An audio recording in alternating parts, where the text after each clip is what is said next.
বন্ধুরা, অনেক দিন পর আমি আমার বাপের বাড়ি গিয়েছিলাম।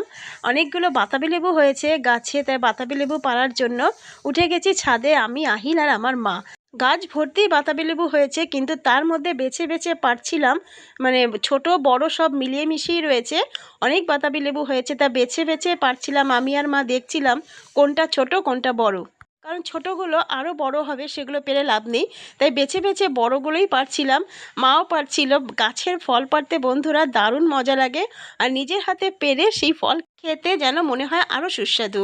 আহিলও বায়না ধরছিল পারবে, কিন্তু অনেকটাই দূরে রয়েছে মানে যে বড় বড় বাতাবি লেবুগুলো, সেই জন্য ওকে দাঁড় করিয়ে রেখেছিলাম। বললাম যে না, তুমি দাঁড়াও এক জায়গা, আমরা পারছি, তুমি দেখো। ওরও খুব ইচ্ছে করছিল বাতাবি লেবু পারতে। এই যে বাতাবি লেবুটা, এটা সব থেকে বড় বাতাবি লেবু। খুঁজে খুঁজে পাতার আড়ালে ছিল, আমি বের করেছিলাম, দেখতেই পাচ্ছেন। আর ভীষণ শক্ত ছিল ডালটা, আমি ছিঁড়তেই পারছিলাম না। তাহলে বন্ধুরা, ব্লগটা